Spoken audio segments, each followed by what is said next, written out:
knows. So yeah, nothing but Satan, no love, get no love. Hate talk, that's my bonus. For my quota, boy, don't nobody own it. HCA, that's the law. Spurgeon with the ball. Covers way at the core. Keep you in the garden. Going for my people starving. Keeping up with no Joneses. Generous for my goal, yeah. Why don't nobody gonna? Now they gon' stop. Print our own merch, so we got our own shop. Cool down here, man, you got it on top. Free is my own hair, cause I got it on lock. Count it all lost, count it all lost. Excuse me, I'm just trying to touch God. Finish up my last minute dead, and love is my only possession. Nobody take my direction, nobody. Oh, God. This right here, and oh, no. So focus, all the things so focus. Why you not so focused? Boy, don't nobody go to slow. Whoa, whoa, nobody go to slow. Whoa, boy, don't nobody go to slow.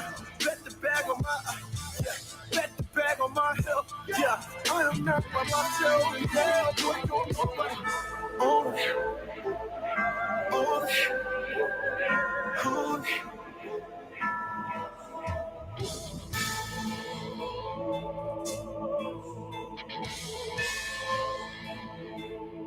I told KBJ, no nonsense, never cautious, cause I can't miss when the God's in the cockpit, see my options in the pocket. I don't need a quarterback from your profit. Not a conflict in my conscience, comments never stopped him. Optics for the Godhead, I'm 92 Compton. Ride for the king, dodge this when we charging. I'm not the bacon, I'm not the paper, I'm not the sales, I'm not the lights, I'm not the favorites, I'm not the screens, I'm not the cable. I'm not gonna fight for seats, I'm off the table. God is able. So let me break it down with the vigor, sit with this immigrant, I'm picking and kicking the spirit, is putting the lyrics, is trying to be like I'm sending them in, I'm pretending you're period, you better consider the serious, this kingdom is killing it. I just get a check. In the jail with the set, all we do is rap. Ain't worried about the next one, yeah. I'm just making plays, Broadway in the flesh. I'm in my bag, I'm back to back, compassionate with a pastorate, with a fashion sense. Don't try to tell me how to act in this. I'm black and rich and in Nazareth, attached to him, little activist, and I'm back to biz and back some kids, the facts are lit. The immaculate fact it is, and we only want manual glow up, yeah. A lot of y'all still don't know. So what? Yeah, he said that can't hold up, yeah. I'ma tell y'all my order. Boy, don't nobody us, oh no. This right here in the oh no. You focus, all that change your focus. I am not no joker. Boy, don't nobody hold.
For the best soul food in the Mid-South, it's Shop and Save. 1499 South 3rd, 901-946-4303. Serving breakfast, lunch, and dinner. And some of the items on their menu consist of catfish, spaghetti, chicken and dressing, turkey wings, meatloaf, fried chicken, cabbage, yams, greens, salmon croquette, and the list goes on. Some of the best soul food you ever take in the Mid-South, it is Shop and Save. 1499 South 3rd. Call them again at 901-946-4303.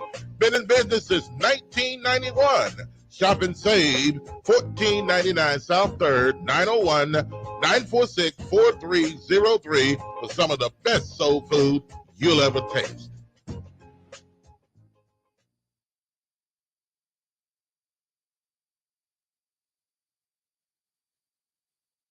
I watch y'all coming here for years, cause you shot somebody. Now your life is shot. You gonna pick that phone up one day, and that girl gonna be done dumped you and raise your child with another man. Or maybe your mama or your grandmama dies.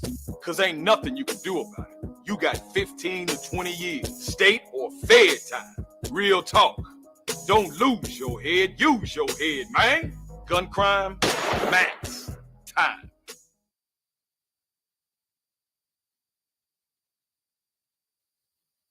It's not about challenging times or new normals. It's about staying true to what matters most. And we're more committed than ever to your health. Your safety has always been our top priority. Times may have changed, but they haven't changed who we are. We're here for you every single day.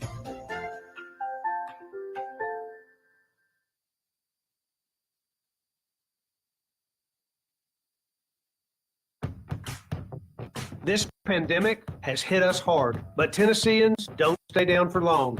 We're known for our resilience, and we refuse to back down from a challenge. This challenge is no different. You might be out of work, but there's an opportunity waiting for you.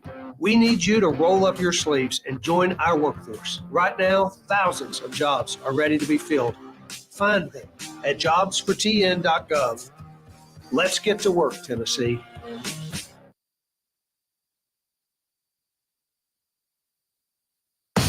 This is Sergeant Chris Richardson with the Tennessee Highway Patrol, here to explain the Tennessee Hands-Free Law, which is a new state law effective July 1st, 2019. In Public Chapter 412, it makes it illegal for a driver to hold a cell phone or a mobile device with any part of their body, to write, send, or read any text-based communication, to reach for a cell phone or mobile device in a manner that requires the driver to no longer be in a seated driving position or properly restrained by a seatbelt, to watch a video or a movie on a cell phone or mobile device, and to record or broadcast video on a cell phone or mobile device. So, can I still talk on my cell phone while driving? Yes.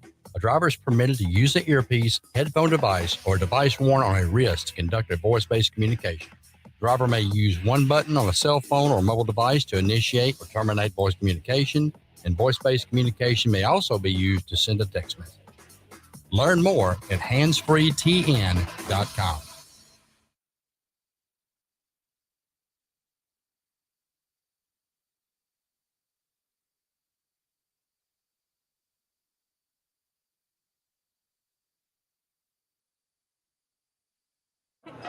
For the It's just a few cocktails at happy hour. It's just a few cocktails at happy hour. Really good try. There aren't any cops around. Didn't think there were any cops around. I drink and drive all the time. Sir, you've been in a serious crash. I'm going to head out, okay? Now.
we are live. We are now tuned into another edition of Talk Sports Live. I'm your host, Joshua Mitchell, here in the building.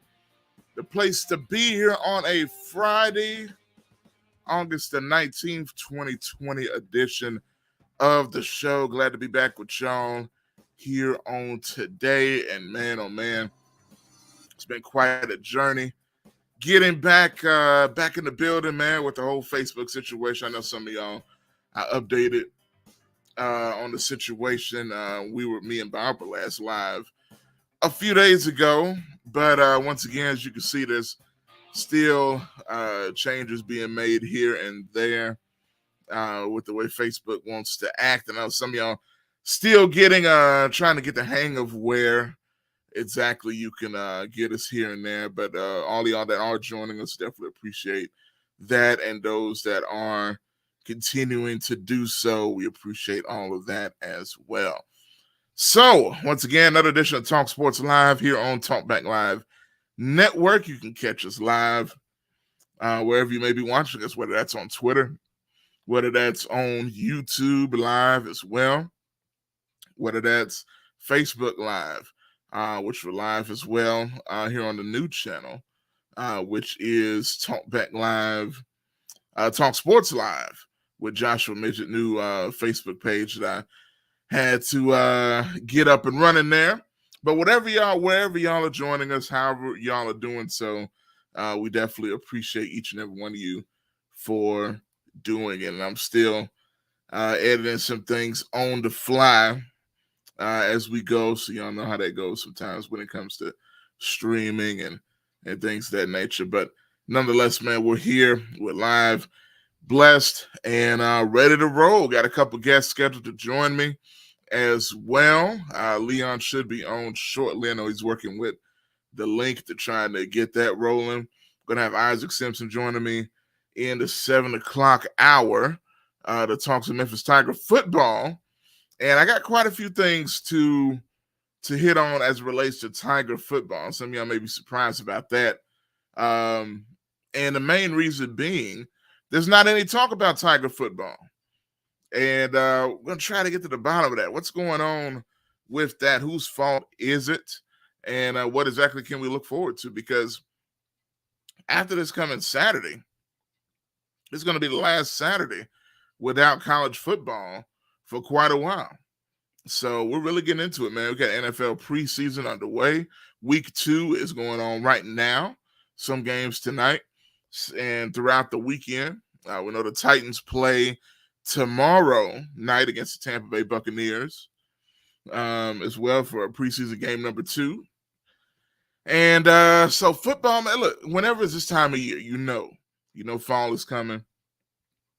And you know that just means it's time to get it going and get into the football spirit and these other sports, man. And before you know it, the NBA will be right around the corner, training camp underway, things of that nature, and then we'll be off and running for real. But once again, thank all of y'all for joining me. Continue to share this video as well. I know some of y'all are starting to do it right now. And just continue to do that. Also, as I'm making one little adjustment here to see if we can get some more of the crowd in the building. But those that are here, once again, like I said, I appreciate each and every one of y'all for coming in. This is Talk Sports Live here on Talkback Live Network. And look, there's so much going on in the world of sports. As I talked about all the sports that's coming up and everything, you had the big situation with Deshun Watson, quarterback of the Cleveland Browns. And what's going on, man? See Verdell in the building. What's good, man? Coming in on the YouTube piece. Shout out to you.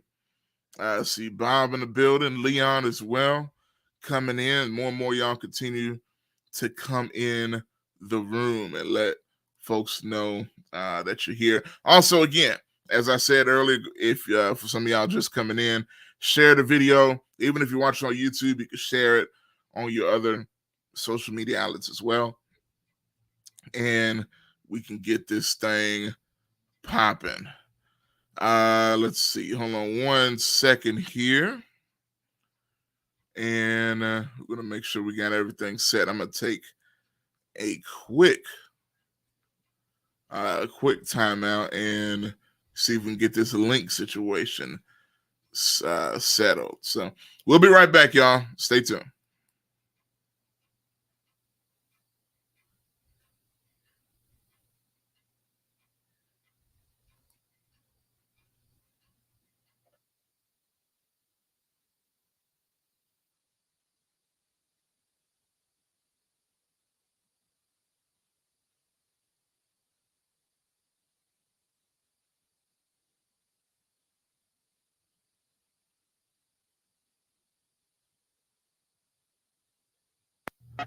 For the best soul food in the Mid-South, it's Shop and Save. 1499 South 3rd, 901-946-4303. Serving breakfast, lunch, and dinner. And some of the items on their menu consist of catfish, spaghetti, chicken and dressing, turkey wings, meatloaf, fried chicken, cabbage, yams, greens, salmon croquette, and the list goes on. Some of the best soul food you ever taste in the Mid-South, it is Shop and Save. 1499 South 3rd. Call them again at 901-946-4303. Been in business since 1991. Shop and Save, 1499 South 3rd, 901-946-4303 for some of the best soul food you'll ever taste.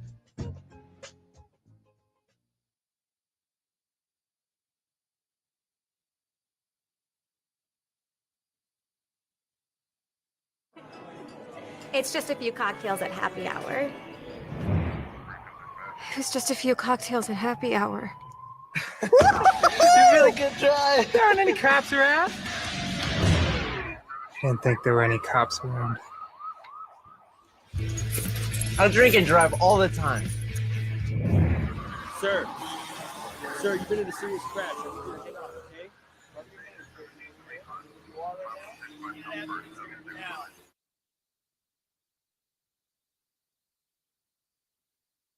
I watch y'all come in here for years because you shot somebody.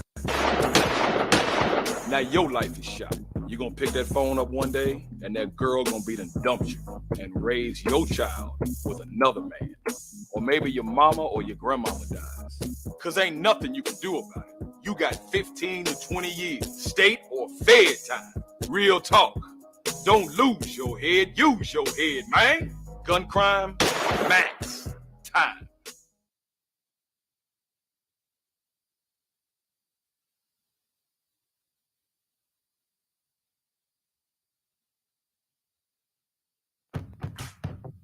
This pandemic has hit us hard, but Tennesseans don't stay down for long. We're known for our resilience, and we refuse to back down from a challenge. This challenge is no different. You might be out of work, but there's an opportunity waiting for you. We need you to roll up your sleeves and join our workforce. Right now, thousands of jobs are ready to be filled. Find them at jobsfortn.gov. Let's get to work, Tennessee.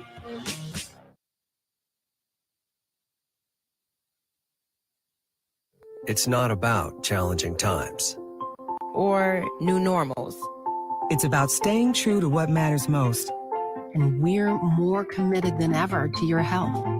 Your safety has always been our top priority. Times may have changed, But they haven't changed who we are.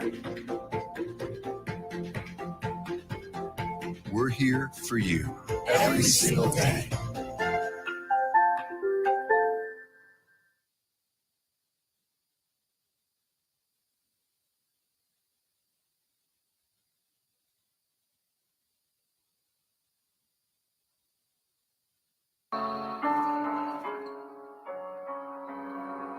Let the band play.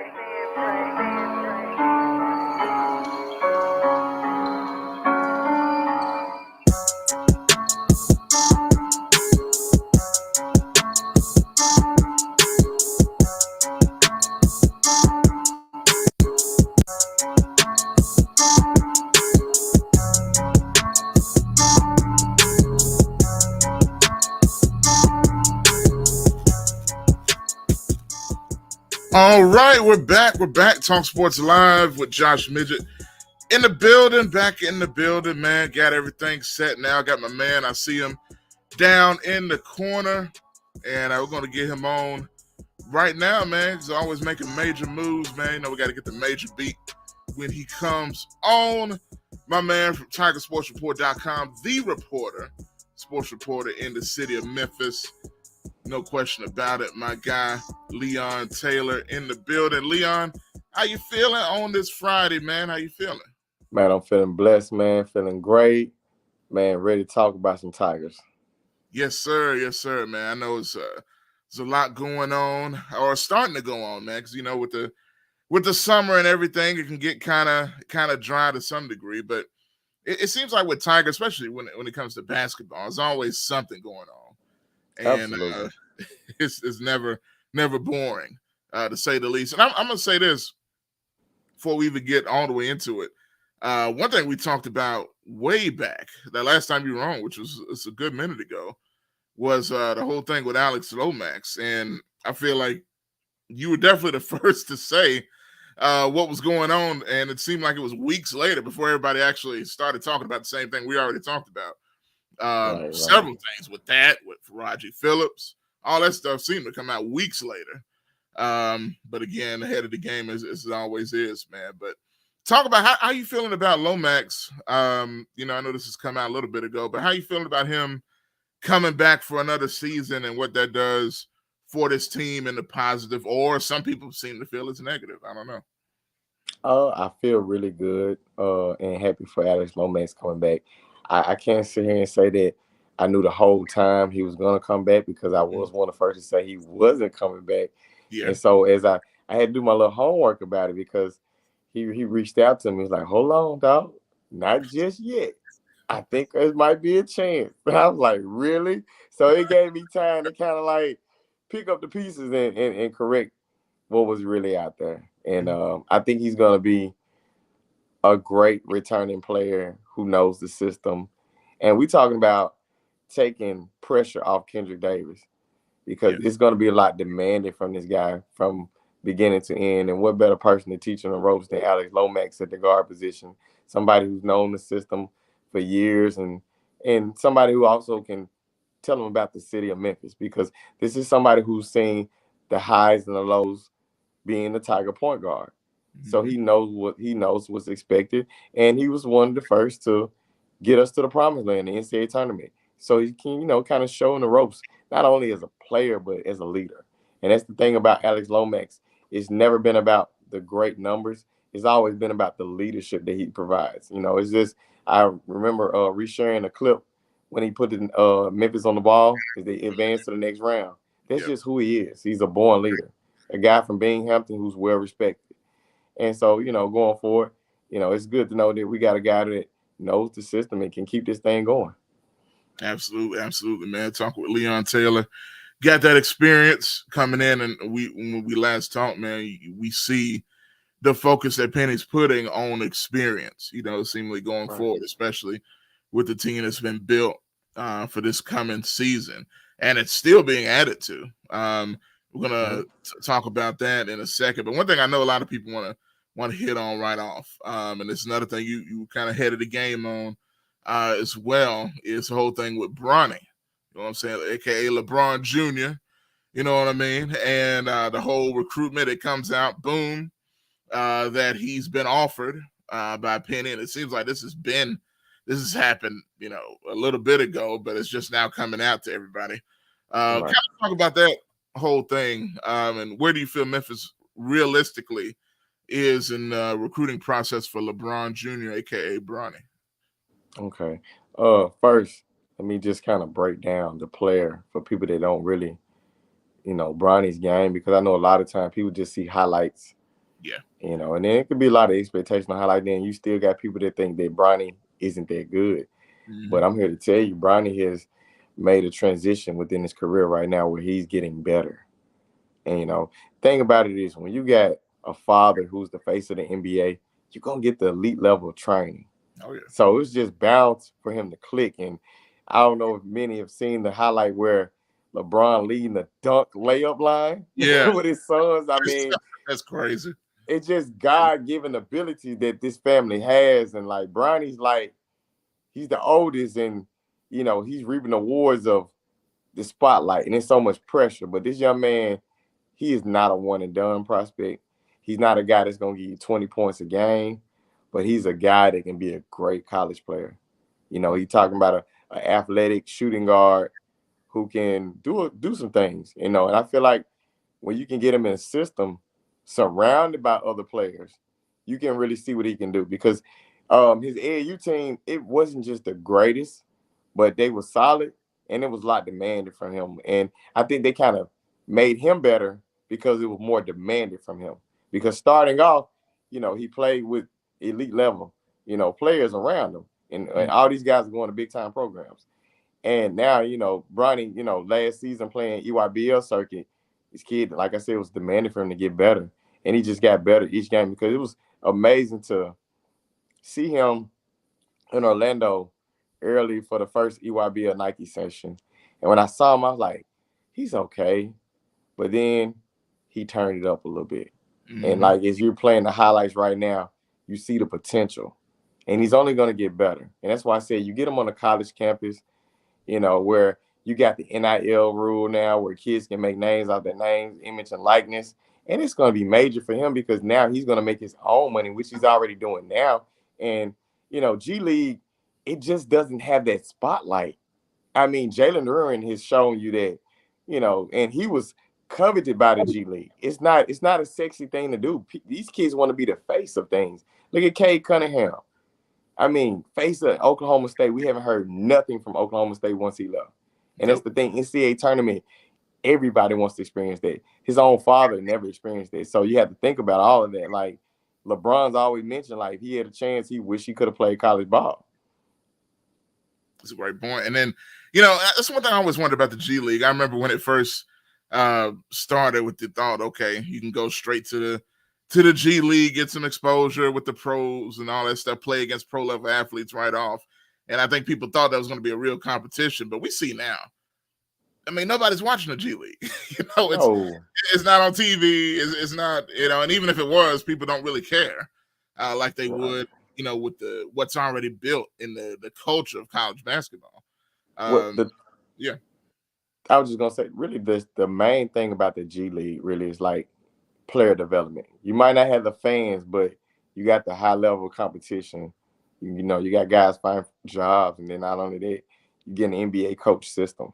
Mm-hmm. So that's the thing about it. It's like you're sacrificing being a kid, though, once you go to that. You're taking away your childhood because these are memories. You know, you're not an actual child, but at the same time, this is your young adult final stage. And, you know, all these one and done players will tell you, like, that 1 year was everything to them. You know, being around college basketball fans and the rivalry games and stuff like that. We're talking about playing for Penny Hardaway. Yeah. He's one of the hottest coaches in the NCAA right now because, you know, Mike Krzyzewski's gone. You know, this is next up right now. And right now, realistically, yes, it could get done because now you got his son, Ashton, who's, you know, on the same basketball team. Yep. Now, I got a chance to see Ashton. Ashton is a great prospect. He's not as good as his father, just like Bronny's not as good as LeBron. You know, that's the thing. Everybody has their own game. But the thing about Ashton is he's a stretch 4. It's like 6'8". And the guy can really shoot the basketball. You know, he's not like his father being able to play multiple positions. To me, he's a stretch 4. Like, he's right at like 6'8", and just he has good big man skills and solid rebounder. And, you know, him and Bronny playing on the same team, these guys in the same year, you know, getting ready for the same year. So you're talking about guys who can be teammates. And, you know, of course, Ashton's not a guy who's in Memphis that can just tell him about the city, but what better place to learn together? Yeah, no doubt. And I was thinking it's almost like, you know, having a covert spy, you know what I mean? Like, Penny's like, okay, I got my guy in there, you know what I mean? Be sure you can let him know this and that or whatever. But it's pretty cool to see that, man. We're talking with Leon Taylor about the Bronny possibilities. Now, what would you think, just, you know, because everybody looks at the the impact even outside of just on the court, right? You know, we already know Memphis has a ton of attention with Penny being the coach and everything that comes with that. But let's just say if, you know, everything goes perfect, you know, even got Jeff Goodman out there saying he thinks Memphis would be the pick right now, which, you know, surprised some people. But if that were to happen, what type of impact do you think that would have on the program? Not necessarily just him on the court, but outside of everything. Yeah. Major, and a lot of great exposure for the city of Memphis. Because, you know, a lot of people follow Bronny because, I mean, this guy, like I said, his father's face of the NBA, and they're going to see how well he does. You know, we're talking about ESPN, CBS, big time games. Like, people want to see. They're going to play a great schedule. You know, you might possibly get a chance to see a Memphis versus Duke or Memphis versus Kentucky. You know how big that would be? Yeah, crazy. Like, that's amazing. Like, not only that, I mean, the guy has a name, but he also is starting to develop some game. You know, everybody thinks people are always going to be one and dones or just great the moment they get there. But if you give it some time, this kid can actually be special. I think he's going to be a great college player, and exposure he's going to get the city is going to be amazing. And not only that, you're going to have some of the national top recruits watching as well. So this is a great recruiting tool, which keeps Penny always ahead of the game. You know, because you're going to have all access, and people are going to watch and see what's going on. You know, it started with, you know, James Wiseman and Precious, and it just keeps going and gets better and better. You know, Penny has really found a niche in recruiting, and that's how you build a program with players. And not only that, he's learning how to coach these guys. He still wants veterans, but at the same time, you're going to always still want those top recruits because it just keeps you in the name of the game with fans. And, I mean, that's what the fans, what the school always wanted. They wanted fans back in the stands, but not only that, we want to win, and we're starting to get both of it. It was a process, and now we're getting there. Absolutely, man. Talking with Leon Taylor about the possibility of Bronny in Memphis and the craziness that would bring in a good way.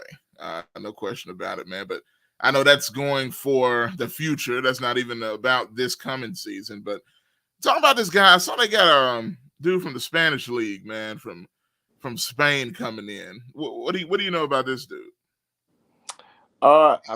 Really got to understand we filling roster spots. Yeah.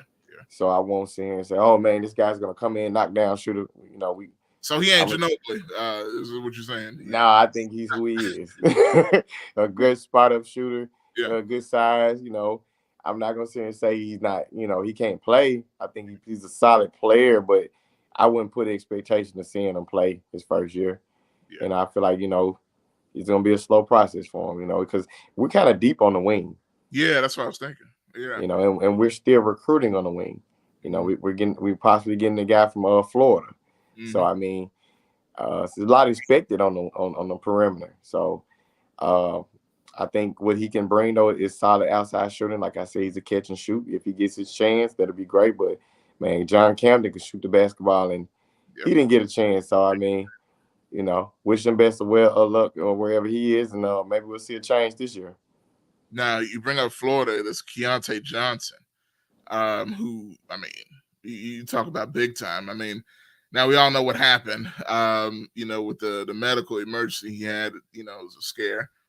But it seems like he's ready to get back out there and talk about the potential of that. How big of a deal would that be? I mean, you're talking about a guy that's a heavy-duty recruit who's looking at being an NBA you know, guy going in the draft, all that stuff before what happened. And you know he's going to be motivated to get back and show what he can do wherever he goes. How strong of a chance does Memphis have? Since it seems like they're throwing their hat in the ring for him as well. I think they have a solid chance because, I mean, they basically tell him, you know, hey, we got an opportunity for you here. And at the same time, you know, it's not a lot of pressure on him because we're kind of stacked at the position, but also we have a chance to give him, you know, opportunity to showcase what he can do. I mean, this guy has a solid NBA frame. Mm-hmm. And like you said, he had an incident where, I mean, thank God he's still here. Yeah. And, I mean, he's still able to do what he loves as well. And, you know, it's a lot of pressure as far as like mentally for him to say, hey, you know, can I still do this? But at the same time, There's no pressure from the program to say, hey, we need you now. So it should be an interesting situation. And you can get a guy who was a preseason SEC player of the year. I mean, hey, that just adds more icing on the cake because it's constantly building every week from what we see now because Penny's never done. Of course, he's filling out roster spots, but he's filling out nice, solid roster spots. He actually has a bench with veterans. This is a veteran team with experience, guys who understands, hey, it might not be my time to shine, but when it's time for me to shine, I'm going to do my job. Definitely, man. And one thing I definitely want to get to before we let you go, man, I know the news with Larry Brown, because I know a lot of people wondering how that all was going to shake out. And looks like now he's playing a different role within the coaching staff, or I guess you could say somewhat outside of it, I guess to a degree, bringing in Frank Haith and guys like that. But talk about what they're doing with Larry Brown and how that looks. Oh, man, I kind of had seen this coming based on watching how he was with the program last year because got to remember this guy's up in age. Yeah. And it takes a toll on your body with recruiting and coaching, staying up late nights with practice, getting up early in the mornings. And I love the fact that he's still around the program. He's going to be around the program because, man, this guy has great people skills. He understands players better than anybody. And like last season, the things he did with Tyler Harris behind closed doors were great. And to have him around for another year just lets you know how much he loves the game and also just loves the program. This guy could have said, you know what, I'm done and just gone about his business. But no, he's still around and, he's not on staff, but he's around the staff. And that's just shows you how much he loves the game. And anybody that has passion like that, you want them around because he's a great teacher. Not only does he teach these guys X's and O's, but he's teaching them the fundamentals of being a professional. Mm-hmm. Because a lot of these guys, they think they know it all. And he's somebody to keep these guys level-headed because he's been there, done that. Absolutely. Definitely with all sorts of teams, college and pro, championships at all levels, coaching Hall of Famers from the Allen Iversons and, going to Detroit and everything he did there and way before then. So it's a great point, man. But we'll see what happens. But I'm very interested to see, man. The season's going to be very interesting. I know y'all at Tiger Sports Report got the coverage on deck. Shout out to everybody there, with John, Larry, and Brian Moss, who I hit up a little earlier today, and yourself. Talk about Tiger Sports Report, man, and stuff y'all got going on before you go. Man, I'm telling you something. I love the family that we got, and right now we're covering Tiger football. Yeah. As the Tigers, they're getting ready for Mississippi State. Right now, we're getting that all access. We're getting to understand, the University of Memphis quarterback, Seth, who's getting ready to have a big year, and coach who's still learning the game, but also getting better at this game. So we got a lot of great things coming up, man, this season where not only do we talk about basketball, we also talk about the whole University of Memphis program. So it's been a great experience, not only to be a part of the program, but actually get, a chance to do other things besides, basketball. I'm covering football. I was doing high school, but I haven't been around a college game. So it's going to be a great experience. Yeah, definitely. I saw y'all got the y'all talked to Silverfield and all of that, getting the access, man. So definitely shout out to y'all as well. As a matter of fact, I'm gonna have Isaac on in a minute to talk about football. So we're gonna dive into all that as well, man. Give him some coverage because it's a whole thing as well, And I think that's kind of what comes with the territory with Tiger basketball being relevant. Tiger football almost suffers in coverage a little bit. We're gonna definitely help out with that, with what y'all doing and what we're doing as well, man. But Leon, man, I appreciate you coming on with me, man, on a Friday night, you know what I'm saying? And take some time out for your boy, man. I appreciate you, man, as always. All day, brother, man. I appreciate you. Have a good one. You too, man.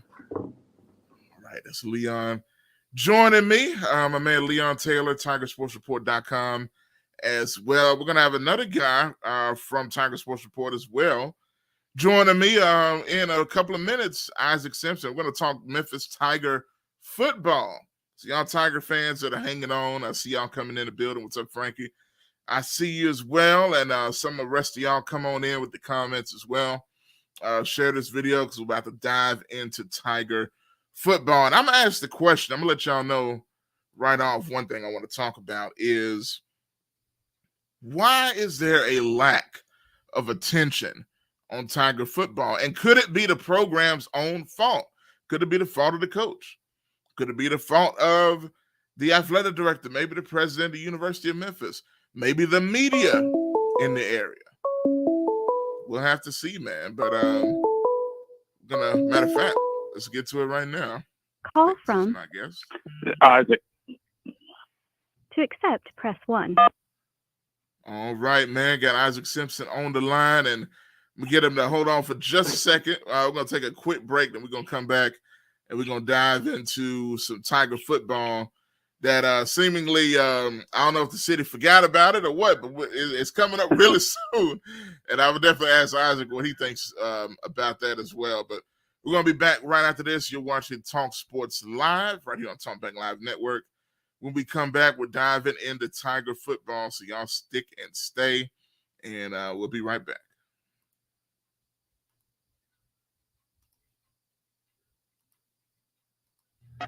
For the best soul food in the Mid-South, it's Shop and Save. $14.99 South 3rd, 901-946-4303. Serving breakfast, lunch, and dinner, and some of the items on their menu consist of catfish, spaghetti, chicken and dressing, turkey wings, meatloaf, fried chicken, cabbage, yams, greens, salmon croquette, and the list goes on. Some of the best soul food you ever taste in the Mid-South, it is Shop and Save. $14.99 South 3rd. Call them again at 901-946-4303. Been in business since 1991. Shop and Save, $14.99 South 3rd, 901-946-4303 for some of the best soul food you'll ever taste.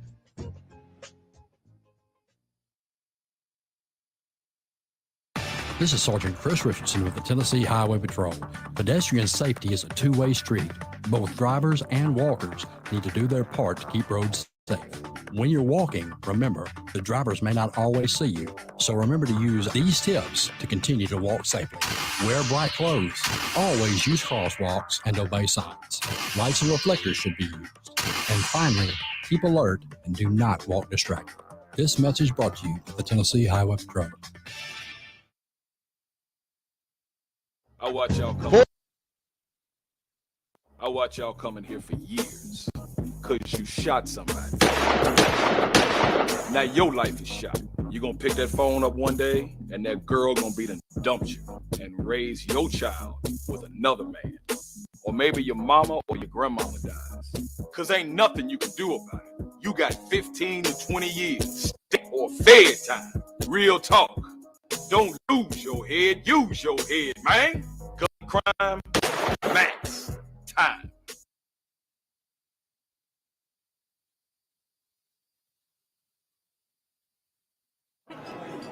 It's just a few cocktails at happy hour. It's just a few cocktails at happy hour. Really good drive. There aren't any cops around. Didn't think there were any cops around. I drink and drive all the time. Sir, you've been in a serious crash. I need you to hang on, okay? Now.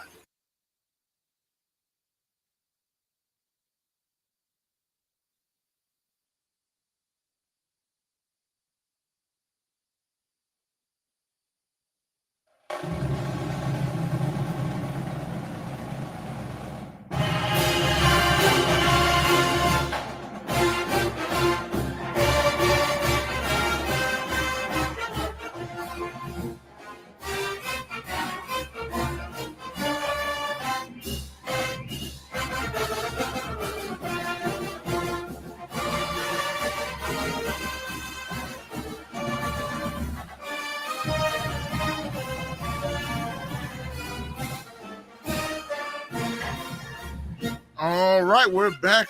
Talkback Live Network. Talk Sports Live. We're back in the building. Ready to talk some Tiger sports. We're going to get into just talk Tiger basketball. Now we're going to talk some Tiger football. Got my guy Isaac Simpson on the line and ready to talk some Tiger football. Man, how you doing? Man, I'm good, Josh. How are you, man? Man, I'm feeling good, man. Feeling good. Feeling good as can be. And I got to ask you, man, we're going to get right into it. So I'm like this. You see all the talk, college football, you can almost smell it in the air. You know what I'm saying? And the football, the pigskin, all that stuff, preseason football going on, hearing rumors about the different colleges and conference realignment, all that stuff gets you excited. And in Memphis, you wonder, do we have a football team? Do they exist? Are they around? And I just happened to trip and fall on Twitter, and I saw some stuff about the football team. So I gotta ask you, man, am I the only one that feels like football's been forgotten about over the past maybe couple of years or at least a year? No, man, it's kind of weird because you kind of look back, you go 3, 4, 5 years ago. I mean, football was kind of paramount. The basketball program was having its struggles, and the football program, made it to the New Year's Six Bowl and had a lot of momentum. And I think COVID hit, and you kind of had a tough season last year for at least to their standards. I mean, I remember a time when winning 7 games that this program would have been like a miracle. It would have been celebrated. But now, going to the New Year's Six Bowl and a lot of the success they've had, all the guys they put in the NFL, the bar has changed, and they didn't meet that bar last year. Not at all. And I think the excitement from making the NCAA tournament with basketball last year, you got what the Grizzlies are doing. I think people are kind of sleeping on this team a little bit. But when I talk to people about this team, most people aren't super optimistic about their prospects this year. I actually personally think they're going to be a little bit better than people think they're going to be for several reasons. I'm sure we'll talk about that in a minute. But no, man, you're not the only one at all, man. I think around here, especially from what we've seen in years past, there definitely doesn't seem to be as much buzz as we've seen going into this type of football season. Yeah, and it's crazy, man. Even though you laid it out great, I mean, I get it to a degree because we all know basketball city, and it's all what we always hear about Memphis and how much we love basketball. And we got the Grizz to the point where we got, our first real legitimate superstar from the ground up of what Ja Morant's got going on and the national hype. I mean, just look at the Grizzlies schedule that just came out.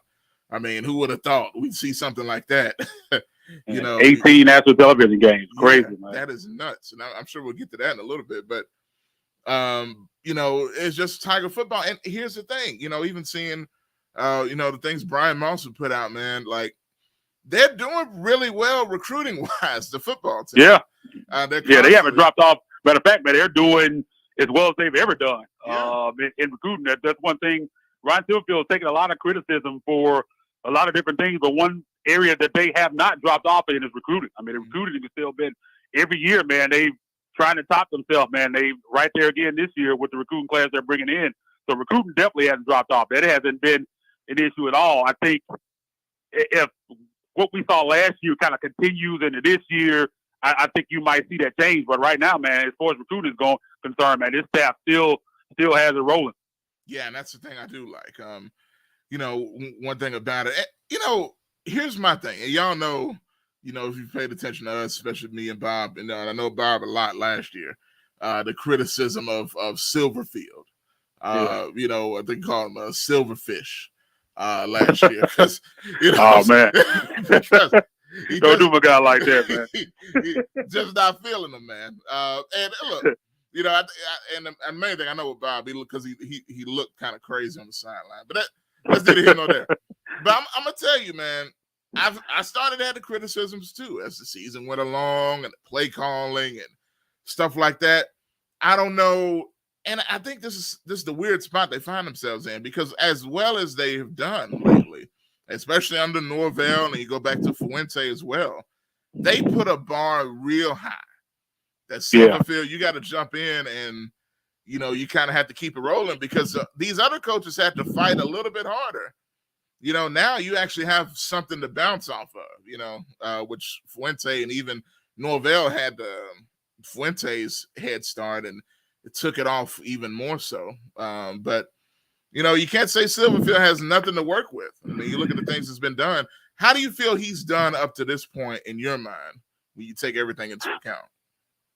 Well, go back to your point that you made, man. Yeah, the bar is definitely set high. I mean, you had Fuente coming in and just with basically nothing. I mean, there was even talk of shutting the program down at one point after Larry Porter. I mean, people were about to jump off the cliff with this football program. I mean, it was down in the dumps, and Fuente comes in and struggled the first couple of years, but and didn't recruit big, but he was able to kind of develop and coach those players up. I mean, he was getting 1 and 2 stars, and by the time he left here, man, was really winning football games with those players.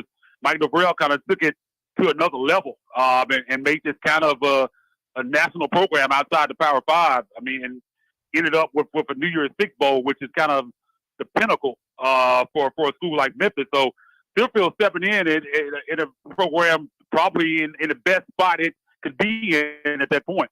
And back when they were deciding to hire, I was a big proponent of Silverfield because I felt like he would bring that continuity, keep some of the staff together. The players were familiar with him.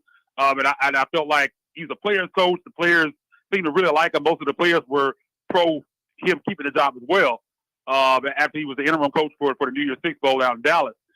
And he really, and again, man, you win 7 games last year. And again, there was a time in this program where winning 7 games would be a big deal. But where the bar is set at now, man, that's not going to get it done. Yeah. I mean, people expect this team to be competing at the top of the AAC year in and year out, and they weren't even close to doing that last year. Now I think you got a lot of publications and prognosticators picking them 6th in the league this year, and that's not going to get it done, especially when you look at the landscape of college football and kind of how all this stuff is changing and the conference realignment. And Memphis just continues to seem to always be the bridesmaid, but never able to be the bride. And it seems like they're going to get left out again in this next round. And it might just be the case, but I think this season is important not only for Silverfield, but for the program. You got these massive improvements coming to the Liberty Bowl. I mean, if you've seen the renderings, man, that's going to be beautiful, an awesome place to play football and watch a football game. And when they get done with that, and a lot of that has to do with trying to get into a better conference.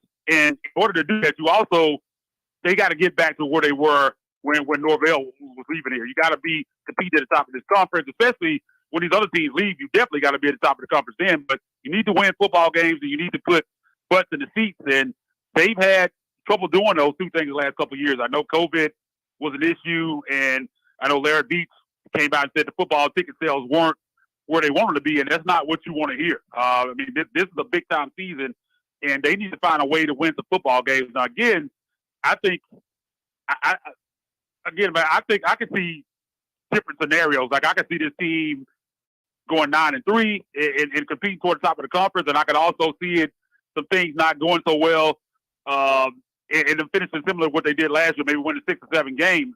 Because in a lot of other years, you had these guys like you were coming into the season, they've had star players. Like, you knew you had Calvin Austin III. Mm-hmm. This year, you don't really have those bona fide stars, especially on offense. Outside of Seth Hennigan, I think if the quarterback was different, I think they have the right guy. But you have a lot of unknowns going into this season, and that's not something that we really have with this football team. There were guys that you knew, okay, this guy, they're going to produce.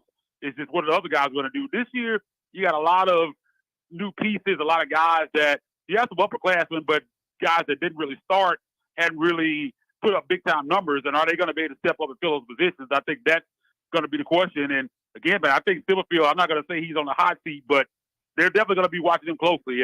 If they win 7 games, I don't think at Memphis you can fire a coach that wins 7 games and goes to a bowl game. But if they go than that, if they go 6-6 or 5-7 with the where they are in this conference realignment, everything that's going on, I don't think you could hold on to him at that point. I think he has to win at least 7 games in order to be the Tiger football coach next year. I think that's at minimum.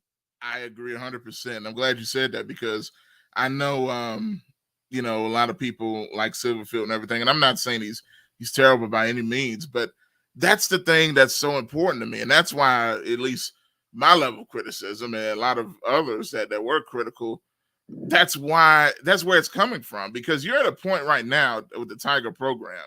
At one point when you had the Norvells and you had the College Game Day, and you had Antonio Gibson going off and Gainwell. You just had it rolling. I mean, you had the program at the highest of highs.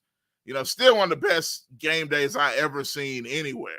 You know what I'm saying? And on top of winning on ABC, national television, prime time. You couldn't be no higher than that. And it still hasn't ended up in getting into a big conference. And the stakes are high because there's only so much time. And the way these conferences are moving and shaking, and you got to jump in. It's danger time right now. And you can't afford to have a lull in your excitement level, in your, because to be honest, even with the criticisms of Norvell, they were exciting. They were somebody that any conference would want because of the jerseys, the way they played. They had a swagger. Going up and down the field, offense, big numbers, been putting big numbers on the scoreboard, like you said, and just exciting style of play. And they kind of gotten away from that.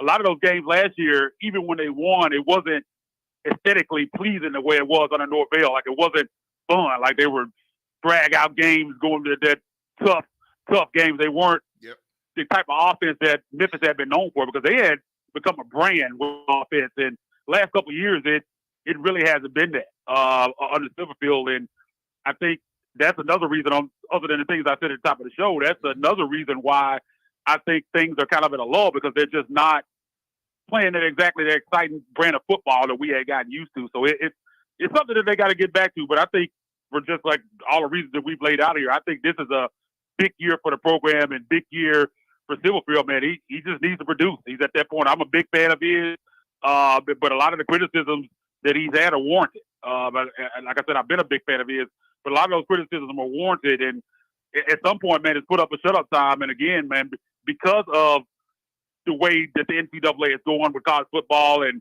teams moving around and jockeying for positions and television contracts and all this stuff, it's a big-time situation, because this AAC that Memphis is about to be left in, that's not where you want to be, man. No. You got to find a way to get off that ship. That's not the deal. Like you don't want to be in a conference with Rice. I mean, we did that a long time ago in Conference USA, man. You're going backwards. Yes. I mean, that's just not a good spot to be in. Look, we ain't trying to get back in the Rice Bowl. You know what I'm saying? All that butter and sugar, man. No, look, man. We don't know rice and gravy, man. No. No, sir. No smothered rice over here, or fried rice, whatever. Because I'm like this. We fought out of that rice years ago in Conference USA, and now they're trying to put us back in it, and it's crazy. I mean, not to disrespect them, but you got Charlotte coming in, FAU. I mean, these schools, that's just it's crazy to me, because when you look at Memphis as a whole, I mean, you look at the basketball program. I mean, you got Penny Hardaway as the coach. You got the Lord Walton practice facility. I know we're talking basketball, we're talking football, we're talking about basketball now, but you got the Lord Walton practice facility, which is one of the best in the country. There's no question about that. Just the commitment to the program, the love of the program in the city. Memphis just doesn't belong in that type of league. It's tough, because you just feel like you look at some of these other schools that are in Power 5, and a lot of these schools are just grandfathered in. They were already in these conferences. Memphis is a much better program than a lot of these schools in the Power 5. And it's just a tough situation to see them continue to miss out, because I feel like they're on the level of a lot of these teams, and they just can't get there for some reason. It's a shame, man. Even, looking at Vanderbilt, right? Just looking at the SEC. Not that they would ever let us in, but I mean, come on now. Football-wise, it was come on, but it's crazy, man. It's a shame. It really is. It's such a weird spot, and that's why, again, performance is so important. And it's kind of a shame to even have to say that, because the Tigers have done so well with that over the past several years. But you got to keep it going. We can't afford to have a pause right now. So we'll see what happens. But one thing, again, I'll say, and for people that don't know, again, we'll reiterate, they've had their best recruiting classes ever for the past 2 years. Yep. And they upped it this year, got even better. So, again, with that comes no excuses, because if I'm not mistaken, this is the last season with the Houstons and Cincinnati's, if I'm not mistaken, right? Yeah. So, all the teams that even are worth anything, not to be insulting to the other schools, even though it high key is what I just said, but you don't want to be left with that. You just don't. So, we'll see. I think hopefully Silverfield and the company know the pressure that's on them for multiple reasons this year. But let me ask you this about the team itself, who they actually have. I love Seth Hennigan. I fell in love with the guy as the season went along. he showed me a lot, that he's a gamer to me. The way he runs the football, throws the football. Yeah. Not an elite athlete or anything, but he's not scared to run when he needs to. It doesn't seem scared at the moment, in my opinion, especially as a freshman, true freshman last year to do what he did. How do you feel about him coming into this season and that offense? Man, going back to last year, man, I was super impressed from him, man, from game one. Yeah. The poise that he came out with. You just don't see that with a freshman. The moment never really seemed too big for him. Even when he had his struggles, it didn't seem like it was because he was timid or scared to go out there and play full throttle. I mean, he came out and from game one was really playing football. A guy that didn't expect to start, and to throw him in there as a freshman like that and him to be able to perform like that was really impressive. I mean, he had 3,322 yards, 25 touchdowns last year. And from reports, man, you can see him. He's noticeably bigger. He's supposed to add 15 pounds of muscle in the offseason. So, I mean, I think that's going to help him with his running and everything even more. With the offense, it's kind of what I said earlier. I think the question mark is who's going to step up. I think last year they got away from the running game, and that's something that this program had been built on. I mean, you talk going back to all the running backs they've had, or Darrell Henderson and Tony Pollard, even Antonio Gibson out there, but all these guys that they put on running, Kenneth Gainwell. Yep. I mean, that's just something that this program has done. And last year they got away from that. They kind of really struggled to run the football. I think they're going to be able to get back to that this year because, I mean, they got a nice stable of running backs. I mean, you got Brandon Thomas, who started off the season like a house of fire. Like he's like, man, he's going to be that next great running back in Memphis. And then he kind of struggled, started fumbling the football. He kind of got in the doghouse, had some injuries, and never really recovered in the second half of the season. But I think he's going to have a bounce back year. Dree Clark is another guy who came in with high expectations, and he's shown some things, just can't seem to stay healthy. If he can stay healthy, I think he's going to be a big contributor. He also got Davion Ducker, who was the MAC freshman of the year. In the transfer portal, had 1,184 yards. Wow. With that trio of running backs, man, I think they're going to be able to run the football, and I think that's going to make Steph even that more dangerous, because I think that was one of the reasons why they struggled last year, man, because it's tough. If you can't run the football, it's hard to win games, because defenses just sit on the pass. They know you're not going to run the football, and you're much easier to defend if you're one-dimensional like that. So I think they're going to be able to mix it up a lot better this year, so I think that's going to really help Steph in his game. I think the wide receivers, is where the question mark comes in at, because you lose Calvin Austin, and he was pretty much Mr. Do Everything for this offense last year. Javon Ivory is a guy who's been around. He's going to have to step up and be the leader of that group, but I think it's going to be done more by committee this year. But he's going to be kind of that quasi wide receiver one, if you want to put a title on it. But a lot of these other guys, Gabe Rogers is a speed guy, never really done a lot at wide receiver. He was more of a special teams guy. He's going to have to step in and get more reps at wide receiver. Eddie Lewis was a guy who transferred in from Rutgers last year. He had a few touchdowns last year and showed some good things. He's a senior, another guy that's going to step up. Joseph Skates, 6'3", 205, transfer out of Iowa State, man. He's getting high praise out of camp. He has some good size, man. Hopefully he's a guy that can step in and help fill some of that board. Rock Taylor is another guy who has some size, big guy at 6'2", 225 pounds. Markel Jones is another speed guy. So they have a lot of different parts out there. It's just which one of these guys is going to step up. And I think Javon Ivory has the skills to really step up and lead this group. Yep. But I think that's going to be the question mark with this offense, man. It's can those wide receivers, can somebody outside of Ivory especially step up and kind of fill that board at wide receiver 2 and 3. Yeah, that's what I was thinking, because I saw some stuff out of Ivory at times. And that's the problem. Just consistency. It's been his issue. And, you got to wonder as well, whenever you have a guy as dominant as Calvin Austin was, I mean, he became just almost a Tyreek Hill type of, at the college level. I was going to say, not to interrupt you, I was going to say, defenses knew you were going to it. Yeah. Like, that's like all they had at one point, because they couldn't run the football and they still couldn't stop it. Yeah. I mean, that lets you know how talented he was. Exactly. For to be that small. I mean, it's that size. And they couldn't do nothing with him, including guys that are going to the league. Like guys like Sauce, the defensive back. You know what I mean? So That's one thing that'll be interesting. But and how's the tight end position? Because I know Dykes was big now, and I believe he's gone, right? So yeah, they got a guy, Caden Prescorn. Is probably going to be the guy that starts. He's a junior, and there's another guy, Anthony Lanphier, who's a sophomore. So they're kind of starting over at that position, man. Neither one of those guys really have any experience, so it's going to be new. I mean, Sean Dykes was a guy that safety valve that Steph Hennigan could always rely on when he couldn't get the football out to some of those other guys. So that's going to be a position I'm definitely watching. I had that circle there as one of my main thoughts going into that game one against Mississippi State is what's that tight end position going to look like, because they don't have a lot of experience there. So they're definitely going to be breaking in a couple new guys there. The offensive line, I think, to me, is going to be one of the better units. Now, they are going to have two new tackles. I think Austin Myers is probably going to get to start at left tackle, and Devontae Dobbs is probably going to get to start at right tackle. But they have the rest of their starters back. Donna Gamble at left guard. You got Likes at center, Matt Dale at right guard. I mean, even other guys that I named, they weren't starters last year, but they're upperclassmen. They're seniors and juniors. So I feel pretty good about the offensive line. I think the biggest question mark on the team, again, is going to be that wide receiver group who steps up on the defensive side of the ball. They have a lot of new starters on the defensive end. They do have some upperclassmen. Jeffrey Canton Arku was the guy who transferred in. Still got Xavier Cullors there, middle linebacker, but they got some new guys starting all over that line. Really only have one starter back at defensive end, and Wardellis Duckworth.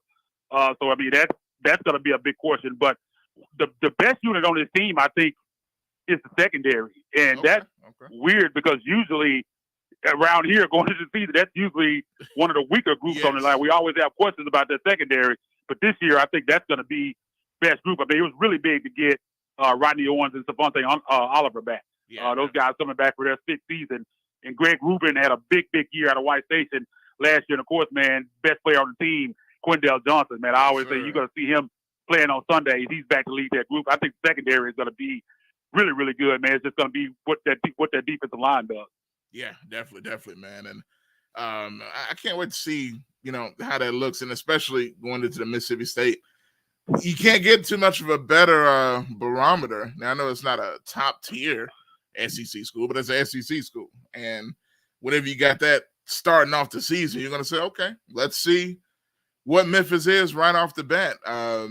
It's going to be at Mississippi State, if I'm not mistaken, right? Because I know they were here last year. Yeah, man, got to be down in Stark Vegas, as they call it, man. The cowbell's going to be ringing. It's going to be tough, man, because I know I'm sure Mississippi State and those guys have had that game circled. How that wild game went here in Memphis last year. Mississippi State expected to be a little bit better than they were last year, so that's going to be a tough one for them. Those first two games are a tough period, man. Start off both two games on the road. You're going to Starkville and then you're going up to Navy. You got to find a way to go 1-1 in those games at least. You can't. You go 0-2, man. That could kind of snowball in further into the season, and that's not the start you want to get to. So right out of the gate, man, they're going to get tested. You got Mississippi State in the air raid, and then you got the opposite going up to Navy, man. So two kind of weird things for the defense, man. They're going to get broke in early, man. Trial by fire. So we're going to see how it happens. But those two games, I think, are going to be majorly important, man. They got to find a way to come back home 1-1. Definitely, man. We're talking with Isaac Simpson, Tiger Sports Report, talking Tiger football going into this season, and it's going to be interesting, man. Now, how do you think the home field advantage, because you kind of got to that a little earlier, with the ticket sales and how they haven't really been going, do you think that's do you think the university can do a better job promoting the football program? Because, see, here's what I can't help but bring up, and I don't know if we talked about it when it happened, but you may know what I'm talking about. But when the media day for the Tigers football program went down, and the university said, "Oh, let's just drop the Tiger basketball non-conference schedule," so right on top of Silverfield's head, you know what I mean?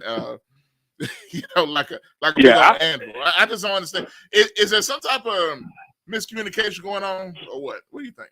Man, that was the weirdest thing that I've ever seen. Like, I don't know, as a program, like how you're going to shoot yourself in the foot like that. Like, you can't. Like, somebody over there should have said, "Man, we can't do this." It almost seems like it had to be done purposely. Like I don't see any other way, and I don't know why you'd be fighting. And I've never understood that. Like, there's always been this sentiment with a lot of people that you're a Tiger basketball fan or you're a Tiger football fan, and they're like in competition with each other, even with the Grizzlies. Either you like the Grizzlies or you like Tiger basketball. Yep. And I've never understood that concept, and especially within the university itself. Like, I mean, how are you gonna drop on, like you said, drop it on Silverfield's head like that, man? They're like, oh well, we finna drop this non-con schedule today, right at media day, like right at the time it kicked off. I couldn't believe it. Like, I did a double take when it came across Twitter, man. I couldn't believe it. I don't know what happened with that situation, man, but somebody got to get together. They got to get together and talk about that, man, because you can't be doing stuff like that, man, within your program. I mean, you got to support each other and build each other up, man. We can't be doing that. Yeah, that's definitely, and I think that's got to be a part of everybody, man. You know, not blaming one particular person, but it's got to be a team effort, as you said, man. They're all on the same side. And one thing I do think, going back to Norvell again, they did a good job of with Norvell and Penny. They seemed like they had a pretty good rapport about how they would promote each other back and forth. You would see them, you know, together a lot. You know, Norvell with the pennies on his feet. You know what I'm saying? No, it's just everything about their synergy was good. Even though the basketball program wasn't at its best, but you still had Penny Hardaway there, and you knew they would feed off one another. Now it's just like, hey, whatever. You know what I'm saying? Silverfish, is that your name? You know, it's almost like that's how they treating them right now. Like, because like I said, it's like, because they could have dropped that anytime. Like, they could have did it the day before. They could have did it the next day. They could have did it later that day after media day was over. Like, it was like almost simultaneously. Yeah. Like, at the start of media day, they dropped that tweet. And I just don't know, man. Like, that's why I said, man, it's hard to even fathom anything other than they strategically did that. Like, that's the only thing I can see. And I don't know, man. It was crazy. To your point, I just thought about this. I believe the tweet said, it's a perfect day to drop. Yeah, it did. I'm like, whoa, what are y'all doing? It's like you're being funny about it. It's crazy. So I don't know, man, but we'll see what ends up happening. Now, I got to ask you this, kind of switching gears a little bit. And it's totally switching gears, but I had to get your thoughts on this. I know Cowboys fan, NFL, we're going to talk some NFL as the season gets later on as the season gets closer, but most definitely. Do you have any thoughts on the Deshun Watson stuff? Because I do, and it's it's a lot. There's a lot there. You know, I've been watching stuff all day, and everybody's been talking about it for weeks.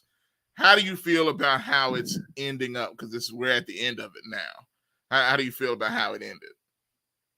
Man, I thought he should have got a whole year. Like, when the initial ruling came down, he got 6 games. Like, I was blown away by that. I was like, man, he's only going to get 6 games. I mean, you go back to Zeke Elliott in his situation, he got 6 games, and this was only one allegation. And from everything out there, it didn't seem like that it was true. The allegations were true. Even the friends of this girl that said that he basically beat her up, that it didn't happen, that she marked herself up, like they had video, all kind of crazy stuff that said that this didn't really happen. Like, even people in her family were saying this stuff didn't happen. And he 6 games, and you got 20 plus women accusing you of doing something. Like, it doesn't mean all of them are telling the truth, but it's tough to say 20 plus women, they're all lying. Yeah. So I believe that he was doing some stuff that he didn't have any business doing. And it's crazy to see. I mean, he ended up with 11 games, and I got some thoughts on that as well, because I feel like the NFL strategically made 11 games. When I first saw the number, I was like, 11 games? Why would they pick 11? That's a weird number. Then I checked the schedule and realized his first game back is going to be against the Houston Texans. I was like, come on, man, that ain't no coincidence. Y'all would have gave him 12, but y'all wanted those ratings for him to come back and play the Texans. That's 100% why it ended up being 11. But, I mean, if any of those allegations are true, man, for him to be able to play football all this season, man, I just don't think it's right. But again, man, and I also think the 11-game thing is even more of a slap in the face of the situation, because I believe the NFL is self-promoting, trying to get ratings to try to get them to come back and play the Texans. I definitely believe that's why it ended up being 11. So I'm not a big fan of the way it played out, because basically, if you listen to his comments, he basically admitted to it at one time. Yeah. I can't remember exactly what his quote was, but he's like, I apologize. He wished he could take it back or something to that effect. So he basically admitted that he was doing something. Then other times he completely said he was innocent. So I personally believe that you don't have that many accusers and you are not guilty of anything. So again, man, I'm not a big fan of how it played out, but man, it is what it is. It's tough, man, because the whole thing is so weird. I mean, going back to the beginning, I hate it for the superficial reason, I guess, because I was a fan of the guy, even though he's with a rival team.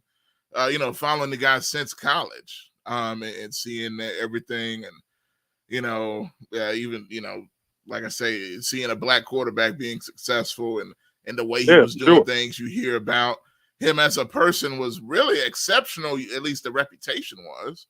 Before this, man, he was thought to be like that model guy, like franchise, the guy you want as the face of your franchise. And until this stuff came out, yeah, man, it is tough to see, especially like you say, a black quarterback, man. You want those guys to look at the people that look at them the same way they look at guys like Tom Brady, man. You want that as being black, being African American. You want to see that, so you kind of hate to see these type of things come out because it plays into certain stereotypes, and I mean it's just tough to see. I agree with you there. Yeah, it is, man, and it's going to be kind of weird, when it does happen because one thing about it, he's going to benefit on the field whenever it finally does end up happening for Cleveland. But it's just so much of this dynamic is going to be it's always going to be hanging over. I know they're trying to get it over with and all that, but it's never going to go away. This isn't going to be, just think about how long the thing hung over Michael Vick. We're talking about dogs, right? Think about how long that hung over him, and this is a much more serious thing, no knock on that situation, but this is a lot more serious with the allegations and everything. This is going to hang over him for a long time. So we'll see what ends up happening. I'll talk a little bit more about it later, man, but that's going to be very interesting going down and going forward, man. But definitely, Isaac, man, last thing I want to get your thoughts on, we kind of hit on it in the beginning. Grizzlies schedule came out, 18 national TV games that are not NBA TV, because real big boy national television. Exactly. That's what I was worried about. I'm like, I heard 18. I'm like, oh, that what's that mean? 17 NBA TV games. But then I saw, I'm like, man, we got ESPN, we got ABC, we got TNT. I can't think of the last time or if that's ever happened in Grizzlies history. How do you feel, man? Does this mean the Grizz have arrived on the national stage? Yeah, definitely. I think the most they've had previous to this season was 10. I want to say that was last year. Mm-hmm. And I think some of those were games that they flexed on. They didn't start the season that way. But I was talking to somebody about a week ago, and we were kind of trying to put an over-under on how many national TV games they said. I think we said 10.5. And I was thinking maybe 10 to 12, but I definitely wasn't thinking 18. Like, I didn't think there was any way. I mean, that's just amazing to see for a small market franchise like the Grizzlies. And as you said, man, I think they have arrived, and I think it's the Ja Morant effect of having a transition superstar. Like you go back in Memphis Grizzlies history. I mean, the first playoff runs with Powell and Hubie Brown and Mike Patello and all those guys. Man, went to the playoffs 3 straight years. Got swept, even to the grit and grind days, even make it to the Western Conference Finals. Yep. But they never got the kind of exposure they get now outside of Memphis. Even when they went to the Western Conference Finals, I remember that next year, they were still picking them 7 and 8 in the West to start the season next year. They still weren't getting the respect that they deserve. I think having a star like Ja Morant has just changed everything. Having this young team and this front office and this coaching staff has created a culture.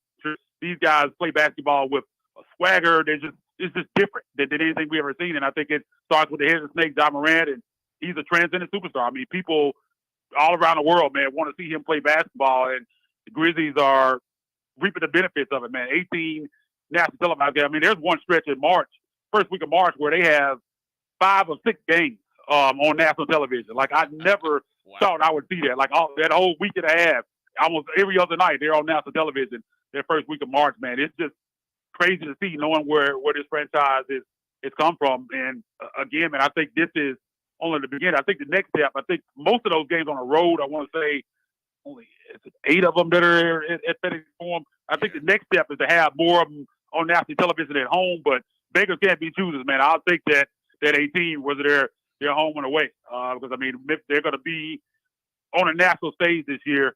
I mean, it's just everything, man. Christmas Day game. Got rivalry. They got this rivalry week thing they're doing. And the Grizzlies got 2 games in there. They got one against the Warriors and one against the Timberwolves. So I mean, they're right there, man. I mean, the Grizzlies NBA is putting them on the forefront, man. And I hope they take that baton and run with it. And I have no doubt that they're going to do just that. No doubt, man. No doubt. It's incredible to see. And I don't care what people want to say. You know, people say the Warriors Grizz isn't a rivalry. That's a rivalry. I mean, that's just. Oh well, I think it's the best in the league. Yes, to be honest, no doubt, no question. I mean, you don't really have that many in the league, to be honest. I'm trying to think of what else. Because it's just a different time, man. You go back 10, 12 years ago, man, it was completely different. Like, all these guys are friends with each other now. They're hanging out in the off season, man. Back in the day, man, players didn't do that. Like, and that's the reason why you don't really see these rivalries anymore, because pretty much everybody likes each other. So it's just kind of a different time in the league. But I feel like this Grizzlies Warriors rivalry could rival the Grizzlies Clippers in the grit and grind days. I think it could be that. And I love the back and forth again from John Draymond Green. It's awesome to see that they asked for this and it actually happened, man. So that's going to be fun. And not only is it on Christmas Day, it's prime time, man. 7 p.m. and everybody get the presents open, man. Get full of that good Thanksgiving or Christmas turkey and food, man. Whatever you have, man. Get down and watch some Grizzlies basketball, man. That's gonna be fun. Man, I can't wait to have the turkey leg and the dressing and sit down and watch some Grizz on Christmas Day, man. No doubt. That's gonna be awesome, no doubt, man. But that's Isaac Simpson, man. Tell the people where they can follow you, man. And with the ethos of the Grizzlies, you know, y'all cover the whole ethos of the sports and Grizzlies. Tell them about all that, man. Yeah, you can find us at Ethos Grizzlies. Myself, my guy David Williams, and Candace Higgins is a new addition to our team, man. She's really good, man. She also said it on here before, man. If you're a fan, you have to be a Seahawks fan living in Memphis, man. She does a Seahawks podcast as well. So make sure you check that out at Ethos Grizzlies and at Sports Ethos.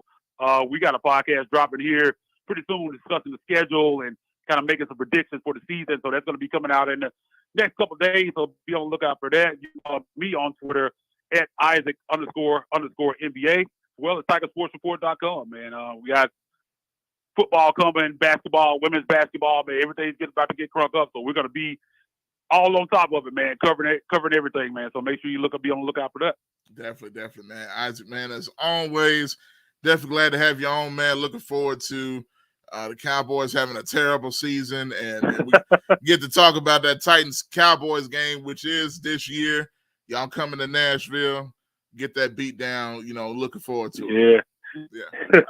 We'll see, man. We're definitely got to get back on here and talk about that for sure. Definitely, man. All right, man. Appreciate you, brother, as always.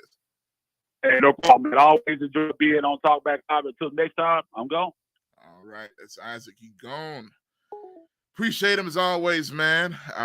Like we said, talk Tiger football, NBA, Deshun Watson, everything in between, man. So definitely thankful for that. Shout out to y'all in the comments as well, coming through. Vidal said he's actually looking forward to the Tigers this season, football-wise. He said Silverfield has been the best recruiter of the recent coaches. You know, it's true. I mean, that's one thing you can't deny. You know, there are many things you can criticize Silverfield for, but recruiting is not one of them. And I'm here to say that's definitely true. The past 2 years, the Tigers have had the best recruiting classes they've ever had in back-to-back seasons, football-wise. So, again, that's something, you know, you wouldn't know unless you went and looked, because there ain't a lot of talk happening about the football program. And I think the only way to get that talk back is to win on the field. And one thing about it, you ain't no way. I'm going to tell you, if the Tigers football team, if they finish, this is where, and Isaac just talked about it, they got them finishing 6th in the AAC. in the preseason. They got them coming up this year, finishing 6th. Not 1, 2, 3, 4, 5, 6. Do you know how bad that is? No. If they do that, it's over for everybody. Fire everybody. All of them. You cannot do that because so much is at stake. Because the Tigers, as we said before, cannot afford to stay in the AAC with the way it's going to get dragged down, covered in rice, a.k.a. Rice, the football team. No, we can't do that. Can't let that happen again. Rice, the Charlotte 69ers, whatever their name is, no. We can't go back to those days if you're Tiger football. And really basketball either, because that's going to put an effect on them as well. So we'll see, man. Got to step it up. Got to step it up. Got to step it up. Well, that's going to do it for me, man. Went a little long, I guess you could say. We went longer than that, actually. But that's going to do it for me, man, here on this Friday night. Y'all be sure to be safe. Again, Titans, Bucks, tomorrow, 7 p.m. Central Time. Titans take on the Tampa Bay Buccaneers on CBS. So definitely looking forward to that. And no Tom Brady, which should be a shock to nobody. No Tom Brady in the preseason, but nonetheless, NFL's back in action coming up soon. College football, I'm going to get more into that. I'm going to get some people on, talk about some of these teams around the area. So y'all stay tuned for that, man.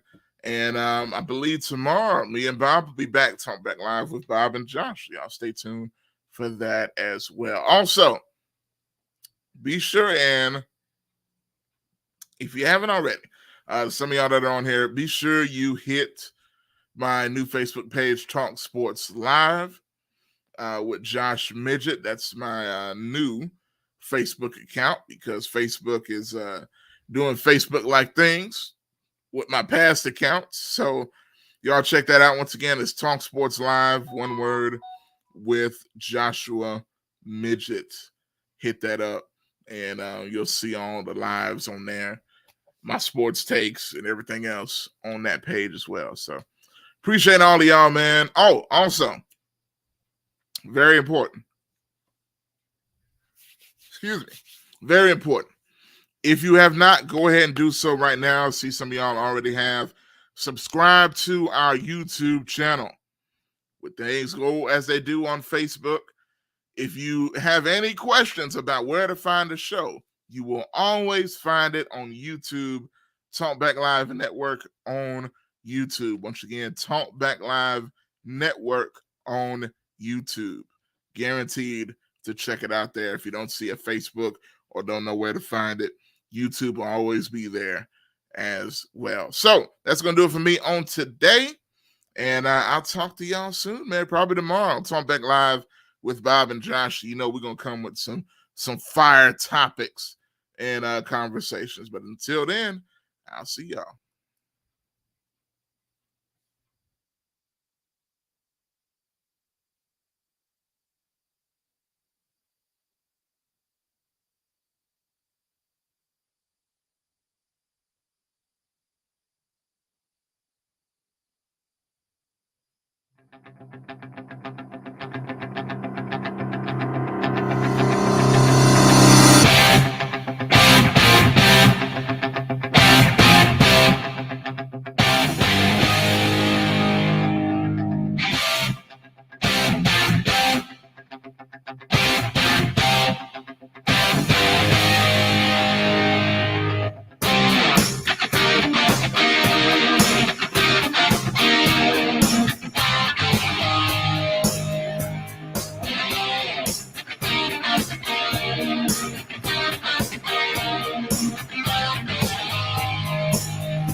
For the best soul food in the Mid-South, it's Shop and Save. 1499 South 3rd, 901-946-4303. Serving breakfast, lunch, and dinner. And some of the items on their menu consist of catfish, spaghetti, chicken and dressing, turkey wings, meatloaf, fried chicken, cabbage, yams, greens, salmon croquette, and the list goes on.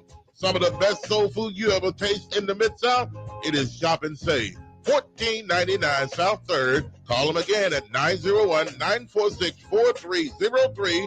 Been in business since 1991. Shop and Save, 1499 South 3rd, 901-946-4303 for some of the best soul food you'll ever taste.